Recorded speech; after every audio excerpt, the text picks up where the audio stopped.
of Japanese and American forces. And again, this is just one of many small anecdotes, but you may have heard that the U.S. military, specifically the Air Force, has airlifted a large water tank to help in providing fresh water for the containment of Fukushima. Well, when the tank arrived, it turns out that the Japanese hose size is different than the American standard hose size. And I mean, I see smiles in the room because I think many of us deal with these issues on a more or less daily basis. But of course, it's not a happy thing that it's turned out, working 24 hours a day, it's taken almost 3 days to fabricate a converter piece from scrap metal that happened to be available in the area to be able to use this freshwater tank. And in a crisis, we don't want to spend time doing those things. So I think that this example, and there are others, can help underscore, not just for the mass public, but also for elites, how important issues of interoperability are in our deepening alliance. As both of my previous speakers have mentioned, I wanted to focus especially on international relations just for a few minutes. I think that the sad reality, in a way, is that the earthquake and subsequent disasters doesn't really change Japan's security situation in any way at all. And I say that this is a bit sad because I think that naturally the Japanese public at a time of crisis would like to be able to think that they could shift their attention away from other security concerns and redirect resources and efforts into, reconstruction activities and rethinking a new role for Japan. And I wish that I could say that would work, because Japan does spend a lot of money on defense, not as much proportionally as most other countries in the world. But I do worry, one of my main concerns about the politics of disaster in this post-March 11 period is that there'll be a push to reduce host nation support for U.S. forces in Japan, to delay efforts at alliance deepening, to draw back on Japan's tentative but growing regional engagement in security issues. An immediate casualty of the earthquake was the first ever effort by the Ministry of Foreign Affairs and Ministry of Defense to co-host a disaster relief simulation in Indonesia that was meant to take place at exactly the time of the tsunami and earthquake. So a substantial number of maritime self-defense force ships and personnel had been moved towards Indonesia for that purpose, and they of course were immediately, and appropriately, withdrawn back to Japan. But I worry that this won't be rescheduled anytime soon, that efforts will be shifted in other ways.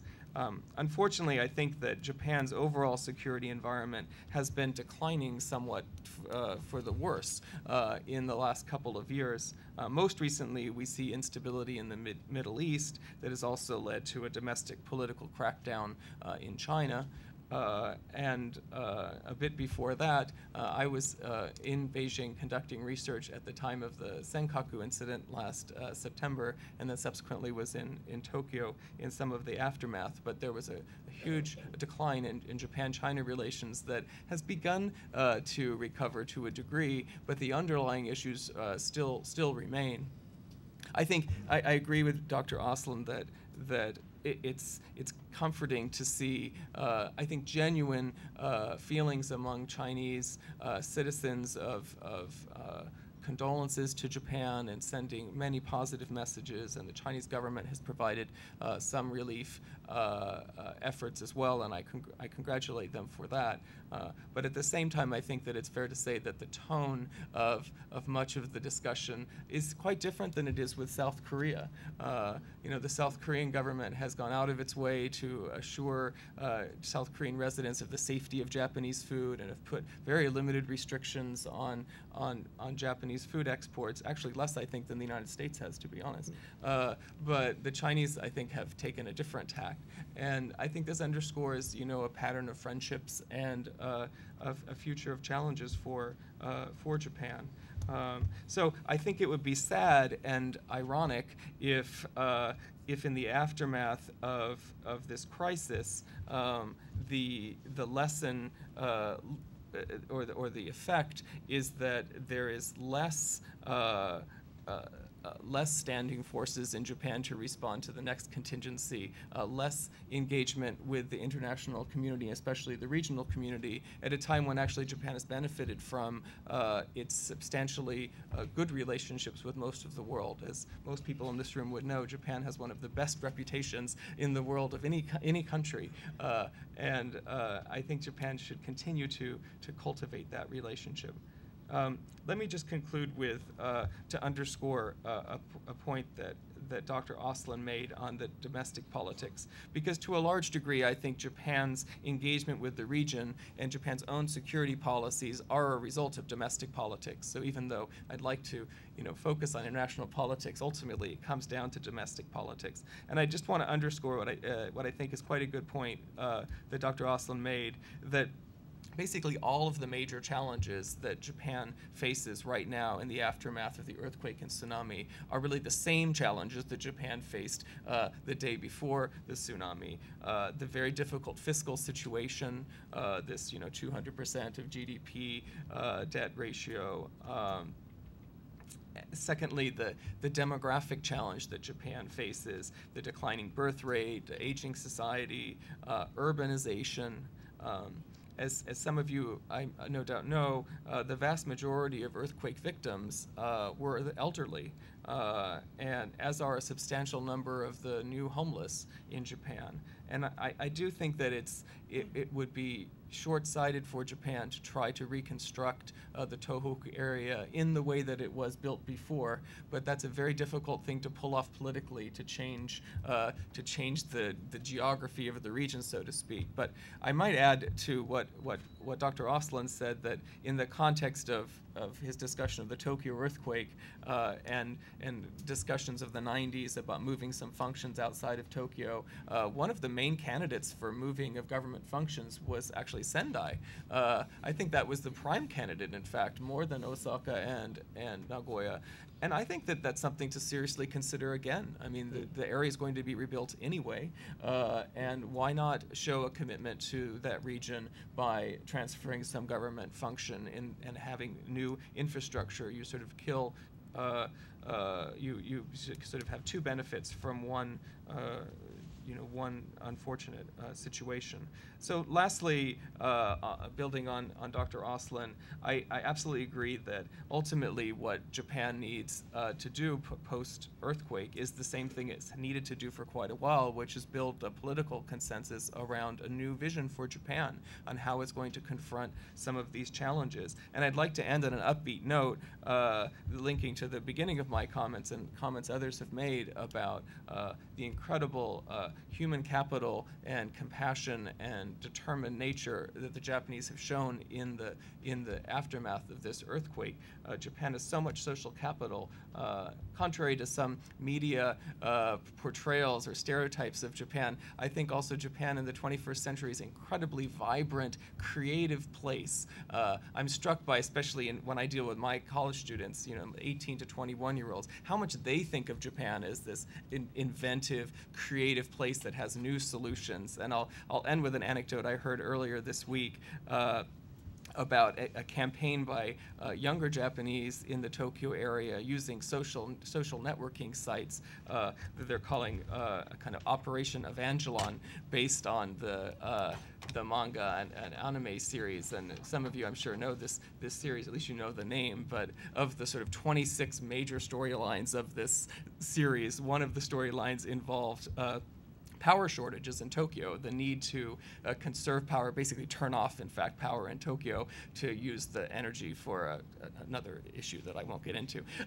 But the younger Japanese are saying, this is our opportunity to do this. This is our opportunity to conserve power. We're facing rolling blackouts. People are in need. And it's been tremendously successful.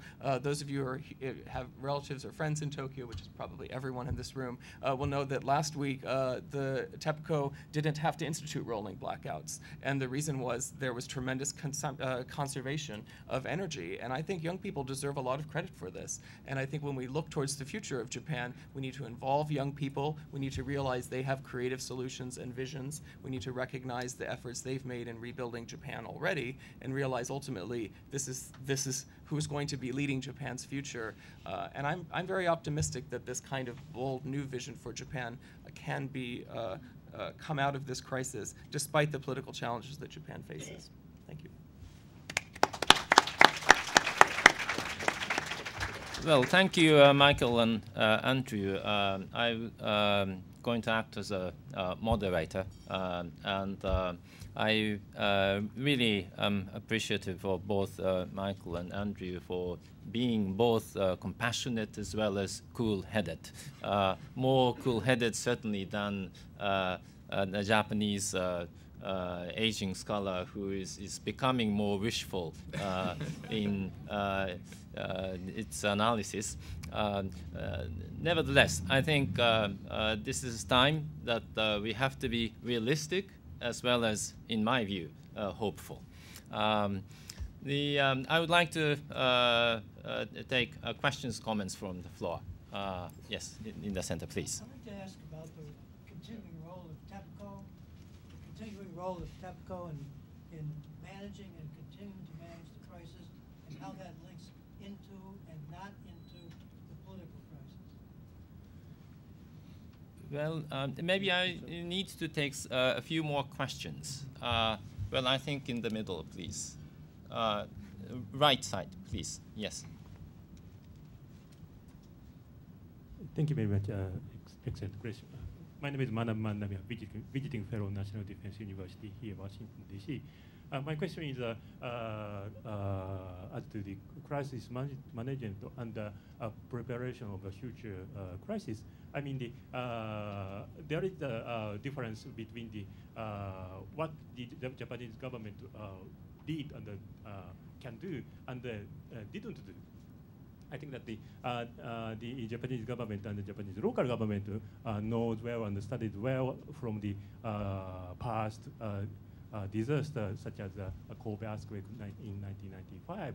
But there are I think about three weaker points remains. One of three is interagency cooperation and coordination. I mean, the SDF rushed to the devastated area, and the construction department recovered the road and the port and the airport within a couple of weeks. But the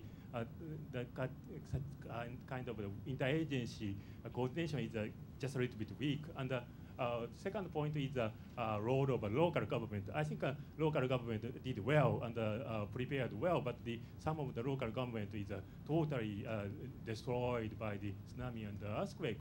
But in the preparation, in the plan of the Japanese government, local government, especially city level government, is the core of the coordination of the disaster relief and something.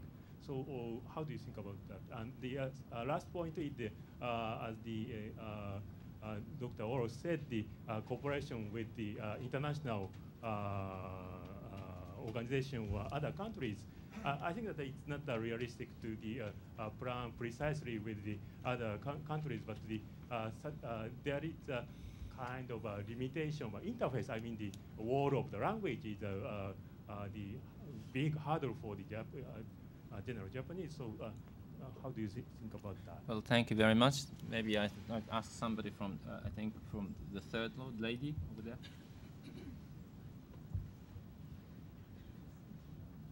My name is Taori Ishihara, and I'm a student from the George Washington University. And I think Dr. Oris mentioned this briefly